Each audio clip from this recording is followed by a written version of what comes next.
Selamat siang. Perkenalkan, saya Rosena Karisma Rasul, Direktur PT Karya Solusi Angkasa, mahasiswa SEMBA 41 program MBA Universitas Gadjah Mada. Saya di sini akan berbagi tentang transformational leadership. Saya akan menjelaskan tentang model kepemimpinan transformational leadership. Transformational leadership adalah suatu model kepemimpinan yang membentuk suatu motivasi, inspirasi, dan fokus pada pengembangan individu di dalam satu kelompok, perusahaan, ataupun satu organisasi. Transformational leadership adalah pemimpin yang bersama-sama bergerak di tengah, di depan, ataupun di belakang dalam melakukan satu perubahan yang pasti untuk satu organisasi. Ada beberapa ciri dari bentuk kepemimpinan transformational leadership. Salah satunya adalah visi yang jelas bagaimana seorang pemimpin itu bersama-sama dengan seluruh anggotanya untuk membentuk motivasi dan mengkomunikasikan apa yang ada di pikirannya, memberdayakan semua anggota-anggotanya, menyelami satu persatu anggotanya, kemampuannya untuk kemudian bersama-sama melakukan suatu pengembangan dan perubahan yang nyata. Salah satu yang jelas dari bentuk kepemimpinan transformational leadership yang ada di sekitar kita adalah Bapak Ignatius Jonan ketika memimpin PT Kereta Api.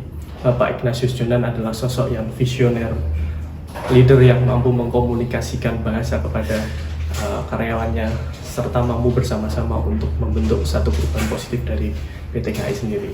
Seperti yang kita ketahui bahwa PT KAI sebelum dan sesudah kedatangan Pak Jonan sebagai direktur, perubahannya sangat jelas. PT KAI mampu bertransformasi dari perusahaan yang rugi puluhan miliar menjadi perusahaan yang untung triliunan.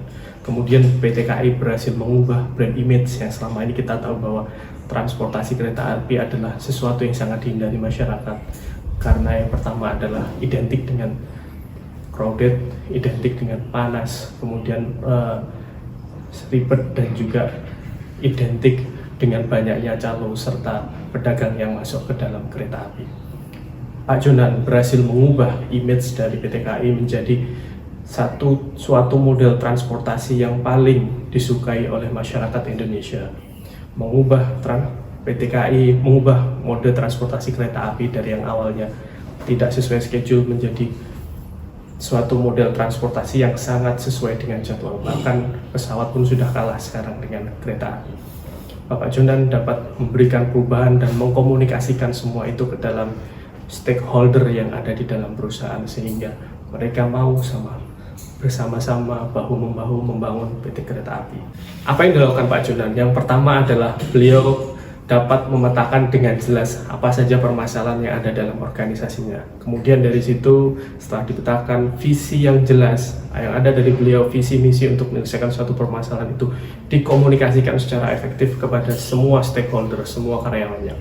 Bahkan beliau pernah berpesan bahwa dari 2000 hari dia ada di PT KAI, mungkin hanya 200 hari dia kembali ke keluarganya.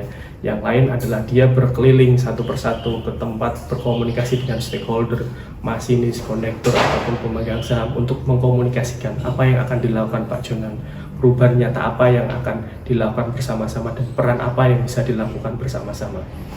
Kita dapat belajar dari penerapan logos, etos, dan pathos dari kasus Pak Jonan tadi. Logos dalam artian logika adalah Pak Jonan mampu berpikir secara jernih bagaimana memecahkan suatu permasalahan yang ada di dalam PT Kereta Api. Kemudian etos adalah bagaimana etika bekerja dalam sebuah kepemimpinan, bagaimana kita saling menghargai orang, bagaimana cara kita menghargai karyawan, bagaimana cara kita berkomunikasi dengan stakeholder dan pihak-pihak yang terkait.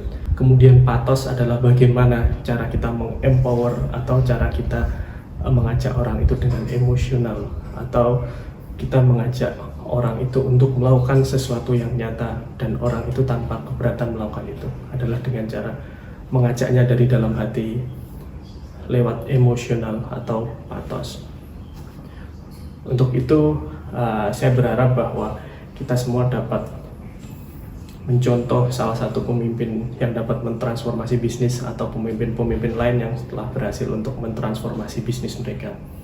Sebagai salah satu pemimpin di perusahaan saya berharap dapat menyerap semua materi-materi yang sudah diajarkan, kemudian saya dapat mentransformasi perusahaan saya menjadi seorang leader yang dapat mentransformasi perubahan yang lebih baik secara bersama-sama.